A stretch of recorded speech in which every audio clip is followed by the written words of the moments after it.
Claire. It's a baby girl.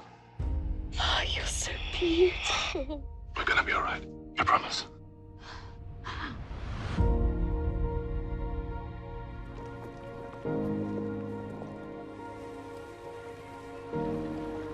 Mom and Daddy, give me a kiss. The bargain was that we raise this child together, and you will not let me in.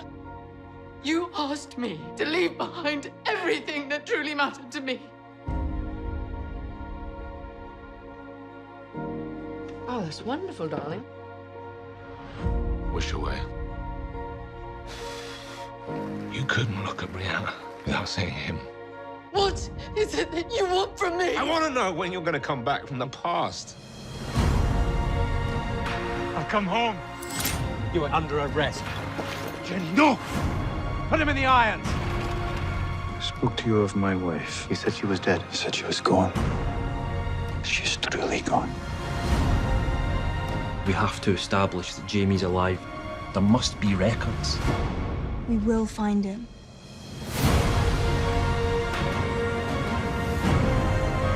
20 years ago, I shut the door on the past. And it was the hardest thing I've ever done. I can't go through that again.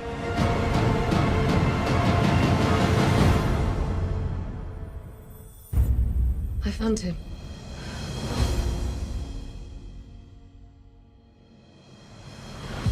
I want to come back.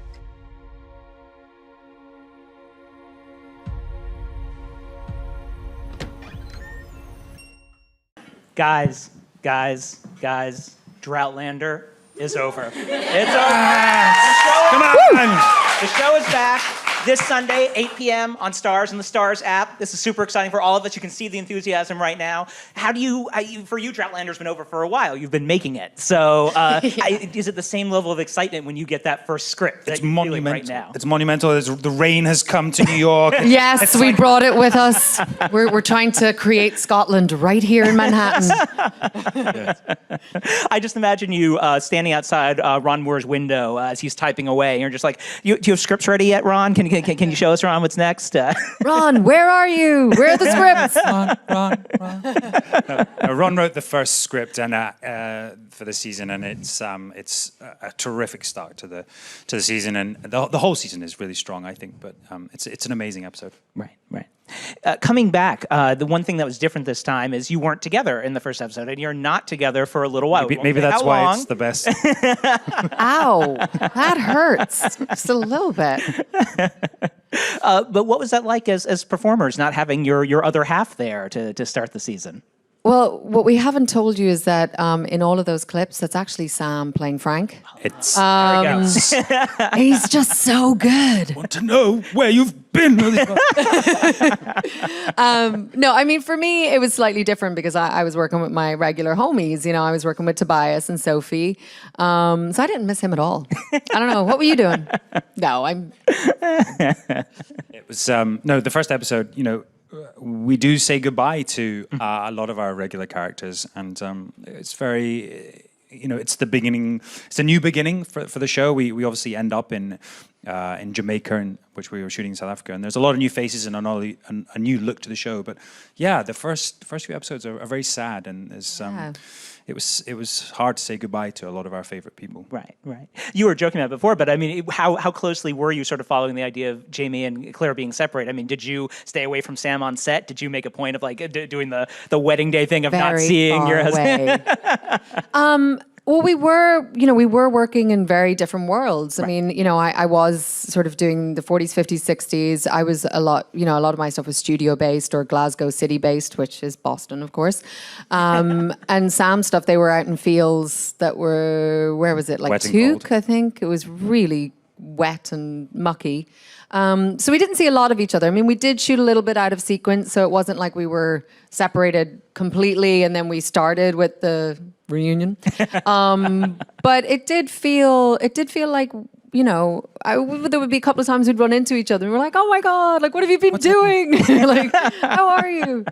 So it was really nice when we finally got into the proper gritty stuff, meaty. Yeah. steamy stuff.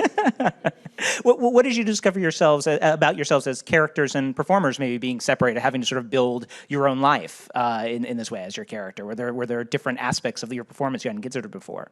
I mean, I think both of us definitely feel our characters are very different in the beginning of the season. Claire, for sure, you know, she's somebody who's lost a part of herself. I mean, she's had to put a huge part of herself to one side, and you know, she's someone who's very sexually liberated and very passionate, and that part of her is gone for the best part of 20 years, and that has to have an effect on how you carry yourself, how you interact with people. I mean, she's also a professional doctor, so there's an authority to her, and I also think a slight rigidness to her in the beginning of the season.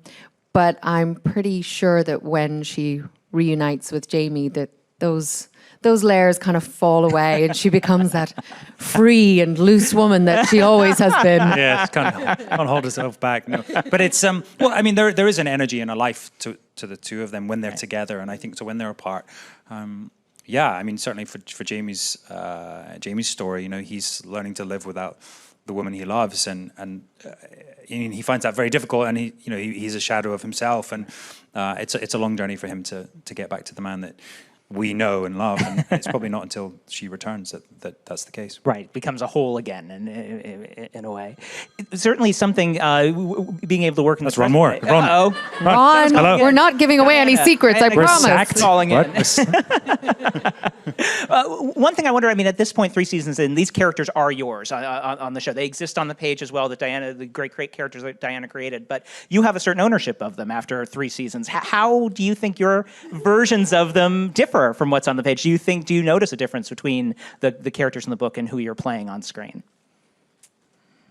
Well, that's interesting, because I think when you read a book, you always, I always think of it like we all play our own little movie in our head. So my reading of Claire is through the filter that I interpret her on the scripts as well. Right. So, I think maybe I've tried to make Claire a little bit more earthy or relatable. I think sometimes when you read a book, there's certain things that translate so well on paper that when you try and put it into action, it can be a little more. I don't know what I'm talking about.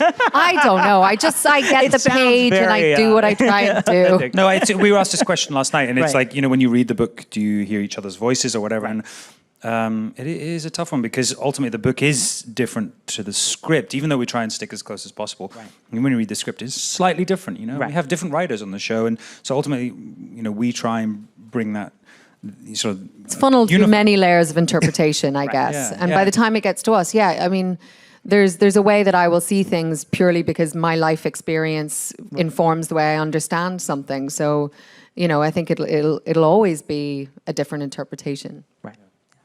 One thing that's really interesting about this season is the show's always been about a woman out of time. And in the beginning of this season, she returns to her time, but it's not the same anymore. It's changed. And certainly something that she wrestles with throughout the first few episodes is the sexism that she encounters, which is much more insidious than she experienced in the 18th century. What was that sort of like, bringing that out and depicting Claire's experiences coming back to her present day? Well, I'm not sure that it's more insidious in the 20th century, but I do think that because Claire in the 18th century is an outsider, because she's sort of outside the traditional societal, format or whatever of the Scottish clan system, she's immune to certain rules and regulations that other women of that time are subjected to. So when she's back in her own time, she has to sort of fall into step with what everybody else is doing. And she doesn't have the protection of being that other. And so that's why I think you can really notice it. And I think it's such a jarring thing, because when we first meet her in season 1, it's, wartime. She's on the front lines with the men as a nurse. Women at that point were out and they were in the workforce. They were working in the factories. They were part of the war effort. And in the 50s, there was a real retraction. It was kind of like, okay, thank you for all of your work and all your help, but you can go back to the kitchen and put on that really full skirt and the little blouse and put your hair in a ponytail and we'll all be really happy. And I think that that was really difficult for women. And I think that it's really nice that you see that play out. But I love, I think it's in some of the clips, and I hope I'm not spoiling anything, but there's a scene where Frank's boss really tries to put her in her place. Right. And I love, because it's like, that's the moment she decided to go to medical school. Mm-hmm. And it's for her, it's fuel. When somebody tries to do that and stop her and kind of belittle her, she takes that and she turns it into ammunition to kind of be like, right, I'm going to go do something really special. Yeah. It's funny because there's actually more freedom for her in the 1700s. Right. Yeah, we should say it wasn't an easy time for women in the 1700s in Scotland. No. But in some ways, she did have that is more freedoms in some ways. Yeah, back in the past. The other thing, I mean, certainly in the present day, we see her being very assertive about her body and sex. And I feel like we should dim the lights and put on the Barry White at this point as we're moving into the sex discussion. But she is very assertive in the present day, and it surprises some of the people she's with, and also for Sam, some of the women in the past that Jamie encounters are also very assertive about what they want from him. So in terms of that aspect, it feels like it shouldn't be revolutionary in the modern day to have a show about a woman who. I know, it seems like everyone's really surprised that women like sex. I don't know, how have children been created for eons if women hated sex so much? I don't know. Should we do a poll? Do women hate sex that much? Raise your hands now. One of the things that's been added this season is more female directors to the show. Do you notice a difference in the way they choreograph the sex, or just any scene in general, things that they pick up on that make it slightly different? No, you know what? No. Happily, it's so individual, right? And I think that's something that there should be more female directors, purely because it should represent the population distribution, right.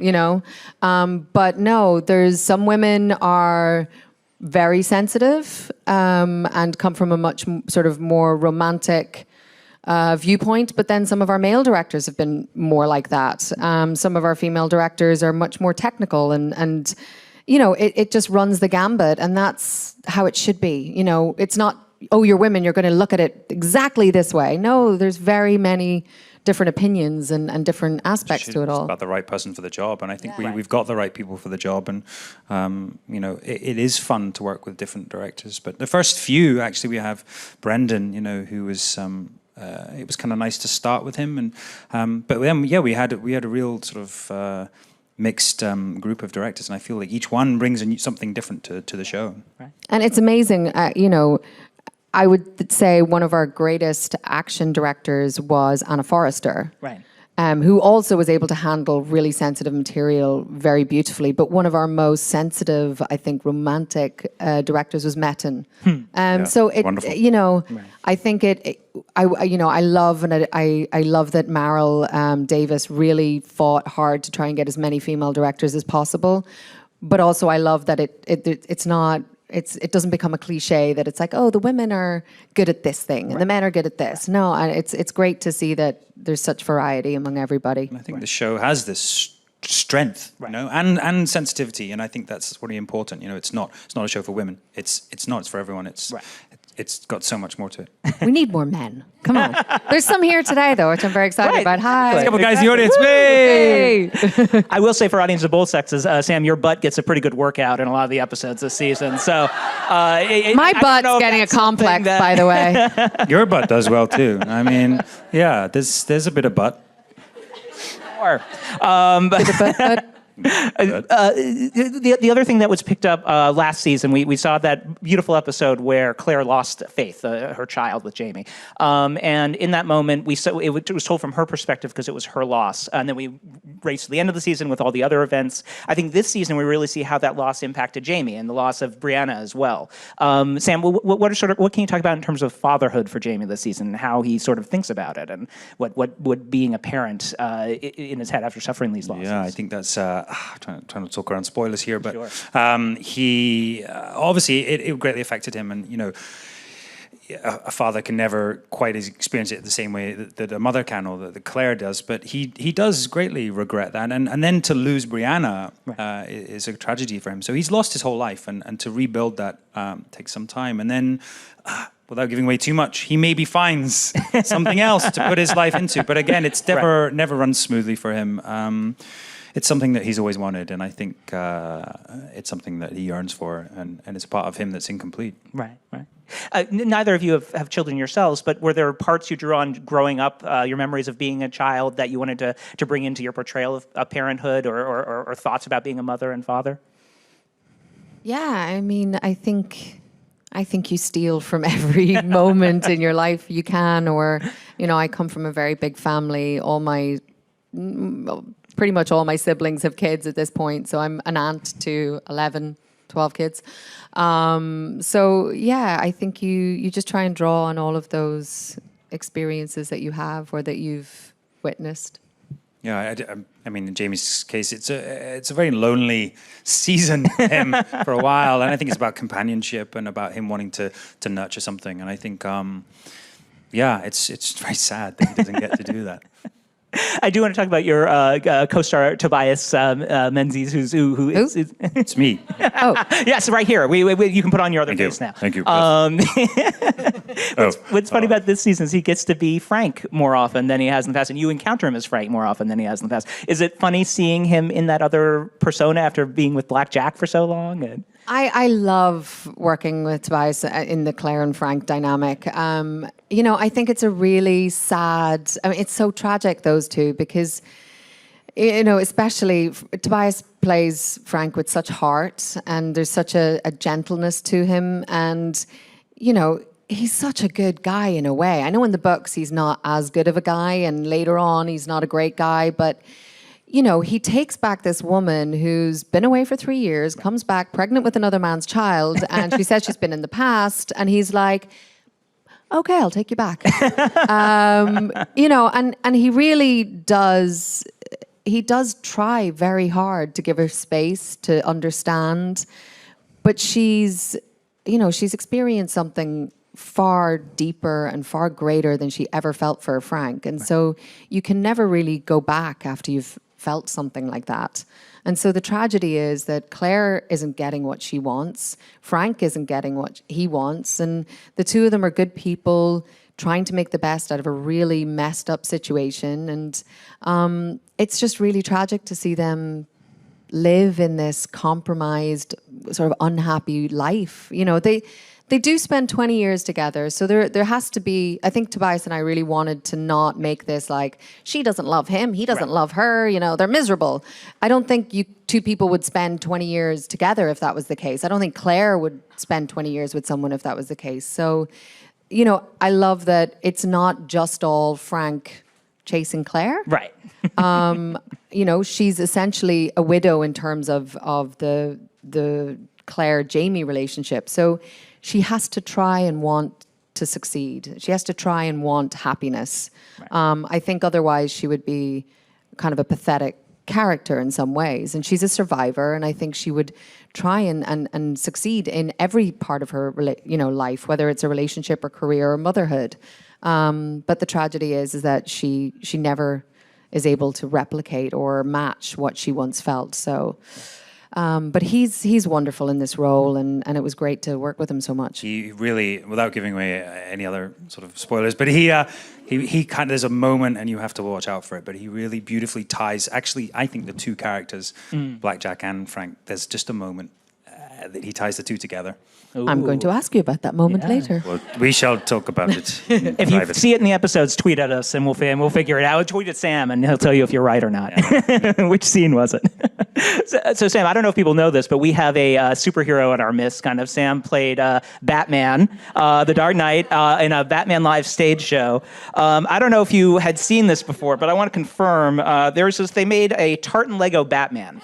And I want to confirm or deny if this is modeled after you. No, that's me. Is that you? Okay. Yeah. Let's put it up and take a look. It's actually to scale as well. We should take the helmet off and see, that is because epic. I really wanted to know. I should say the lightsaber doesn't come with it. That was my daughter's edition, because obviously you need a lightsaber Why when is you're he backwards? He's always looking over his shoulder. He's amazing. Yeah, that's exactly how I played it. Actually. Right. Is that what you really did? Is that your... Yes. I tried to put elements of Batman in Jamie Fraser as much as possible. More than you'd know. Sometimes he's like... It's a spoiler, but I do wear a mask in most of the season. How does one audition for Batman? I really want to... Did you do Shakespeare and the accent? Shall I compare thee to a summer's day? What were you doing? How did that go down? Well, how did it go down? Yes, it was a very odd experience, but it was a lot of fun. Yeah, it was. It feels like No. How did the audition go down? Yeah, that's like thank you. Don't I got the backup here. We're gonna make this happen. It was like a stage play, so it was actual scenes. It was like doing a bit of theater, and so there were scenes as Batman, and there were scenes as Bruce Wayne, and. I would love to play him again. Maybe on screen. Didn't Ben Affleck pull out of the film? That's right. He did. Yep. I come with Zack my own Snyder, Lego Batman. whoever is directing. May we present Zach. Sam Heughan. Scottish Batman. It's there. We have it in Lego proof, so I think it works. And Caitriona, I mean, they're looking for a Joker now. I think let's think big and do Caitriona Balfe as Joker. I'm going to put my hat in the ring. Absolutely, yeah. Jack Nicholson. Who else played him? Heath Ledger. Caitriona Balfe. I mean, it's a natural progression of order. Exactly. Yeah. Who cares about canon? We'll just throw it out. God, hey. Why so serious? Why so serious? As people know me, a very serious person. Oh, God. What was sort of your favorite, what memory from shooting season 3 sort of encapsulates the experience for you? I'm sure there are lots, but is there one in particular that sort of solidifies in your mind? Oh, God. There's so many. Being on a tall ship boat that has wheels in the middle of a desert that's on a gimbal, so it goes backwards and forwards, and you're looking out over the African desert, and there's a motorway going past, and it just, but so transportive, and you feel like you're on this great ship. That was we did. I think possibly I don't know if it was your favorite day. It was one of my favorite days, but we are on the ship, and there's something that happens. So there's a lot of water, right? But so they had rain machines and, cannons of water. And there was just so much water that you can't even really keep your eyes open or your mouth open or breathe without just being like, bah, bah. But before each shot, we would have to wet ourselves down because it's so hot that you would just sort of dry out in between. So you and I would just dance in the rain. It was great fun. It was like... And a lot of the acting was that, wasn't it? Yeah. When you see it, you'll be like, oh. You'll know the point. Yeah. But there's so much. I mean, it's an incredible season just to go from Scotland and in Boston and then to be on these boats and then in Jamaica as well. It's just, it expands a great distance. Awesome. Well, let's turn it over to the Sassenachs in the audience. The only thing you can have to ask about Lego or Batman. Hey, that's not a Sassenach. That's a what's the male version of Sassenach? I always wanted to know that. Yeah. Well, it's the same thing, but maybe we could make up a name for them. I think you have to, since it's your tagline. I'm a huge fan of the show. I think it's absolutely amazing, and there are so many dramatic scenes in the show, like really intense scenes. I was wondering, in the first 2 seasons, for each of you, which scene was the most intense, maybe emotionally, to film? I mean, probably Faith, but I think also the last scene at the Stones, I think that's probably another massive one. Yeah, that was good. I mean, obviously the end of season 1 was huge. It was a very intense, weird kind of period, but it was, amazing to be given a chance to go to these dark places. But this season, maybe isn't as dark, but it certainly gave us a lot of acting challenges, and that's what the great joy of this show. I think that we do get given these wonderful pieces of theatre or drama. Excellent. Hi guys, I'm a big fan of the show and the books. I was just gonna ask you, going to South Africa and being on the Black Sails film set and everything, what was your favorite memory of either a day or, as you guys just said, the day, but just favorite overall memory or experience that you had? There was a lot of pirate acting going on from both of us. Well, there's a thing where so they have a gimbal, which is it makes the set kind of tilt from side to side. But our sound man, it's commonly said on set that he would hear a mouse pass wind on Mars. He has very sensitive ears, so they would have to turn it off to get very clear sound recording, yeah. So sometimes you'd have to pretend we're still gimbling. So there was a bit of Star Trek There's a lot of Star acting Trek acting going on. especially in the beginning before we kind of got it down. And I remember the first day I had to do it, and I was like, "Really, guys? Like, what? I don't know what I'm supposed to do." And I did the first take, and I could just hear all this sniggering from Video Village, and I was like, "Okay, maybe I'm going to take it back by about 25 to 75%." A lot of the boats' interiors are incredible, and they're also on the soundstage there, and they're very small, cramped, confined area. And I mean, people were bumping their heads like all day. So you're just sitting there, and they're setting up for a shot, and you just hear some. And it just, there was a lot of expletives every day. And our poor director, he kept bashing his head, and then he eventually ended up just laughing every time he was. I think he ended up with quite brain a damage, padded hat towards the end. It's Yeah. tough. But we had a wonderful time there.